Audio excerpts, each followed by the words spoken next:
ছেলে গো, তোর জন্য আজকে আমার চোখে পানি, তোর জন্য আমি কাঁদি। বাবা ছেলে, তোর জন্য আজকে আমার মনটা খারাপ হয়ে গেল। আব্বাজান কেন, কি হয়েছে বলো? আমার জন্য কেন কাঁদেন বাপ? আমি আপনাকে কি বললাম? ছেলেকে জড়িয়ে ধরে বললাম জেহাদের ডাক এসেছে, দিন বাঁচানোর জন্য, কোরআনকে বাঁচানোর জন্য। সবাই নামটা লিখে দিয়েছে রে, আমি আজকে তোর জন্য নামটা লেখাতে পারিনি। দুনিয়ায় তোর মা নাই, দুনিয়ায় তোর ভাই নাই, দুনিয়ায় তোর কেউ নাই। ও বাবা ছেলে রে, তাকে আব্বা বলে ডাকবে। কে তোকে খাওয়াবে? কোথায় তুই যাবে? কার কাছে থাকবে? তোর কথাটা মনে করে নামটা লেখাতে পারিনি। এমন একটা জেহাদের ডাক এসেছে, ওই ডাকে যদি যাওয়া যায়, আল্লাহ পাক ঘোষণা দিয়েছে বিরাট জান্নাত জমিন আসমান পাওয়া যায়, মাগফিরাত পাওয়া যাবে।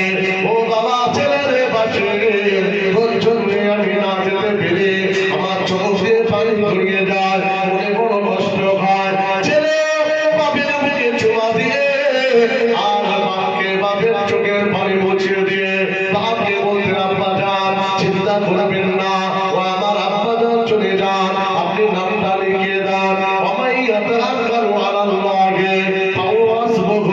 আমি আল্লাহর উপর ভরসা করে থাকবো, আল্লাহ আমার জন্য যথেষ্ট হয়ে যাবে।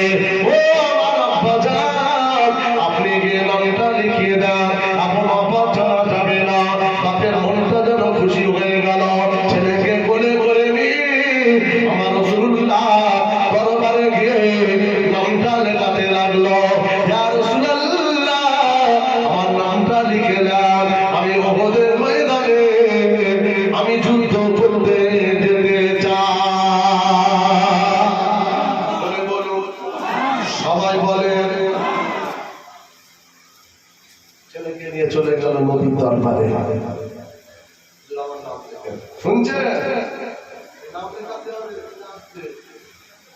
এমনি অস্ত্র করছি না আমি, ঢোকাতে হবে মাথায়, ঢুকে দিয়ে যাচ্ছি যতটা পারি। দেখেন না, নাম লেখে নাম লেখা হলো যুদ্ধে মোটামুটি সব সাজগোজ মোটামুটি যাওয়ার জন্য লেগেজ তৈরি রেডি।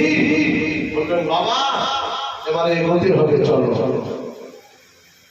ছেলেটাকে বলছে বাবা তুই এক কাজ কর, বাড়ি চলে যা, আমি জেহাদে চলে গেলাম। শুনছেন? 8 থেকে 9 বছর বয়স, রেগে যাচ্ছে, আর বাপি ওকে সাহসটা দিয়েছে। জোরে বলুন তো সুবহানাল্লাহ। নাম লেখা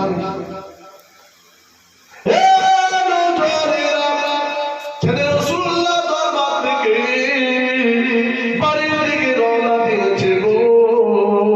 একবার বাপের দিকে ছেলের মনটা খারাপ হয়ে যায়, ছেলে চোখে পারে, আবার একটু করে যায়, আবার বাপের দিকে তাকায়, বাপের চেহারার দিকে তাকে, আবার একটু করে যায়, আবার একটু করে তাকায়, তাকাতে তাকাতে আবার দৌড়ে একবার বাপের কাছে চলে এলো। আব্বাজান, আমার আব্বাজান, আপনি জেহাদে চলে যাবেন, আমি বাড়িতে চলে যাব। যাবার আগে কোনো দাবি আপনার কাছে নাই, একটা দাবি শুধু রেখে দিলাম, যুদ্ধ শেষ হয়ে গেলে জেহাদে দেরি করবেন না, রাসূলুল্লাহ থেকে পারমিশন নিয়ে আগে আগে আপনি চলে আসবেন। দুনিয়াতে আমার মা নাই, দুনিয়াতে আমার ভাই বোন নাই, আপনি আমার আব্বা, আপনি আমার মা। ও আমার আব্বাজান, আপনার অপেক্ষায় ইন্তজারে আমি থাকবো, যুদ্ধ শেষ হয়ে গেলে ফিরে আসবেন। হে নওজোয়ান যুবকেরা, এই সময় ছেলেটা দৌড়ে দৌড়ে সোজা বাড়িতে চলে গেল।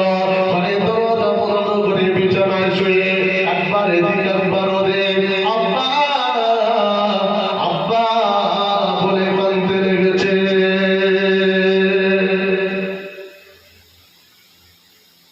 বাপের চেহারাটা ছেলে সব সময় ভেসে উঠছে, ছেলের চোখে দিন রাত ঘুম নাই, শুধু আব্বা আব্বা আব্বা। মাসুম ছেলে, বুঝতে পারছেন?